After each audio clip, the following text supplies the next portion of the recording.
Okay, in this video we're going to cover just some basics of the modify toolbar.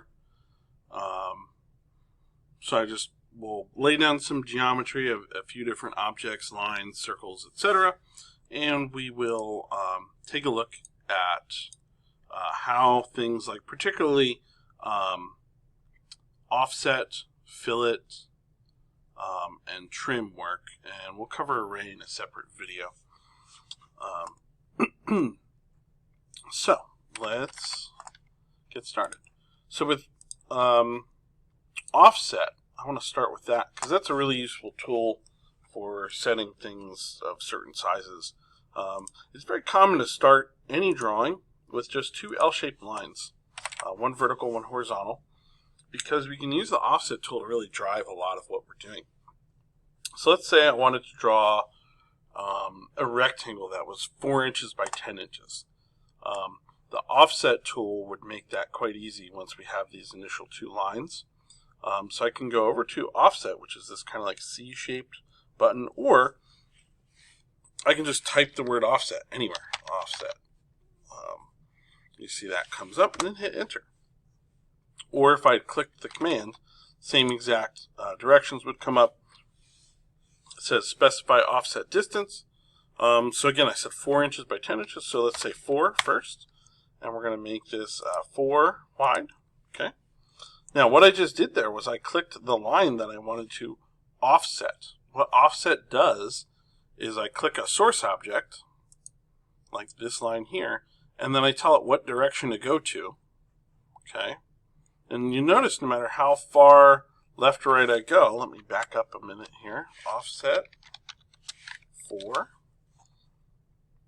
click my source object, it's going to draw a parallel line to it, the exact distance I just told it. So the command is offset, give it a distance, say 4 in this case, we're going to hit enter, select our line, and we're going to go to the right in this case because we want to be kind of lined up with the other line that we've already done. Click.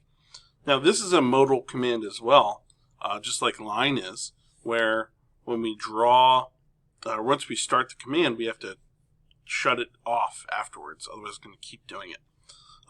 So again, if I wanted to draw a 4-inch square, I wouldn't have to even change anything. I could just bring this thing up and do that. I don't want that, so I'm going to hit Control C. We'll go back in, we'll do offset 4 inches, hit enter, grab our vertical line, move it over, hit escape, offset again, and then we'll say 10 inches because we said we want a 4 by 10 rectangle, and we'll go up here. Now, we're a little short there, so what I'm going to do is select both of these lines and just kind of very carefully bring them up. The best way to do that, select the line, left click on the end, and we'll just very gently bring that up, and then left click where we want it to be. Now, we've got our 4-inch wide, 10-inch tall rectangle, but we have these tails here. We want to remove them. So the best way to do that is we're going to use the trim command. Now there's two ways to activate this as well. One is to left click on the button that says trim up in our modify toolbar here, and then we're going to hit enter once. That's really important because what it does is that activates all of the objects to be trimmed. And then I just click on the section of the line that I want to remove, and it will get deleted.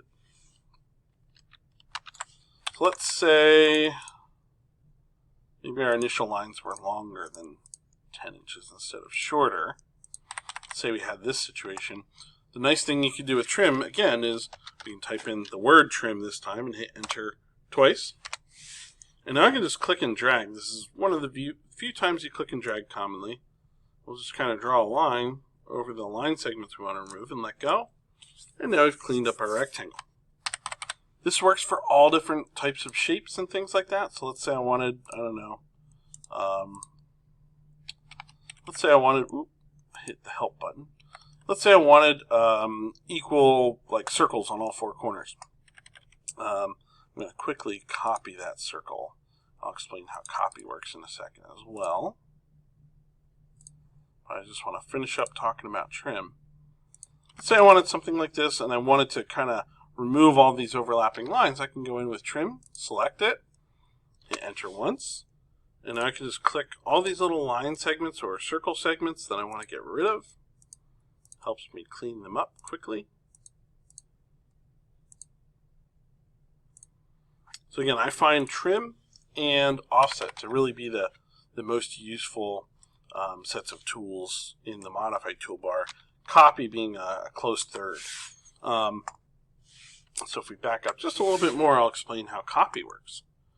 We're going to select copy, and then it says select objects. It wants to know, what are we copying? That's the first question it's asking. So I want to copy my circle. I could click on more things. I could click on this line as well. So I have the circle plus my horizontal line here. I could hit enter. That says specify base point. Typically, most people are going to, if you have a circle selected, you're going to grab it by the center. But that's not always useful. Let's say I wanted to make like a chain of a line and then a circle and then a line and then a circle right down the row. If I grab it by the end of my line here, I can just keep doing that and just keep copying these over and over and over. And again, I'm not clicking and dragging, just single clicks for all of these. Let's say that's not what I wanted to do. I wanted to copy that circle multiple times. We can click copy, select our circle, hit enter, or right click, either or. And just grab it by the center point, left click once. Then we can just left click on each corner, hit escape, and we're done. Now, we can use the copy command from any point as well. So let's say I just wanted to copy this whole object. I select it. We'll click copy. Now it knows what we're trying to copy at this point. And then I could literally use any space here, whether it's something on the objects that I selected or way out here or something in line with this. Maybe I want them spaced apart a certain distance. I could have a marker here that kind of helps me do that. And then we can kind of recopy it back onto itself. Maybe I'm laying out lunch tables or something in a cafeteria. I don't know. But you can see this is relatively easy to do with the copy tool. So we hit escape, and we'll just delete what we've got there. So that's copy. Move is relatively easy as well. Move is really handy when you have more complicated things and you're trying to move a large set of objects. So if I use the rectangle tool, we'll just draw a quick rectangle. And again, just for the table example that we were kind of running with before, select that circle. I'm just going to lay out a few seats at like a picnic table type setup here. And then maybe we want to copy that to the other side. So we'll just bring that over. Okay. So again, let's say this is our table layout, and I want to copy a couple, do a few of those. Maybe I decide, I really don't like these back to back, so I want to move this one. What we'll do is we'll select everything that we want to move, and we can click the move button up here. And it's just like copy. It needs to know where are we moving it, like what are we grabbing this by? Where's the handle? So if we just, again, we're not being super precise, we could just grab it somewhere in the middle. We could kind of line things up, try to line things up and move it. What I like to do when I'm moving an object is I really like to find a good center point. So if I hover over the end, you see I get this little midpoint triangle, get a second one, and now I'm at the very center of our table. So then I can go over this one, and we can sort of line them up. And now we know they're nice and aligned that way. Maybe we don't like this. Maybe we want to change the direction of our tables. Let me just move this one out just a little bit so we have some more room. Maybe I want a table kind of horizontally through here instead. What I could do is I can use the rotate tool. It says select objects. I'm going to select my one table here. We're going to hit enter. And it says specify base point. Again, where are we rotating this about? I could rotate it about this corner. I could rotate it from here.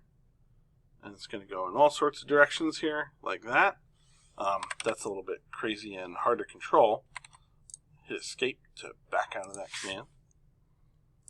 So I want to rotate this thing. We're just going to grab it from the middle. We can spin it 90 degrees very easily. And now we can take this and use the move tool and grab it by the middle here. If I really wanted to be precise about it, I could line it up with something. If not, we could just kind of freehand it. But that's how the move tool works. That's how the rotate tool works. We talked about copy. We talked about offset. We talked about trim.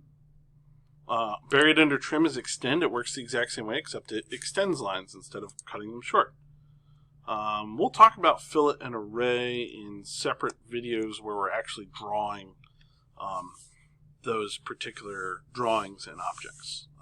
And mirror will be also the same as well. All right, very good.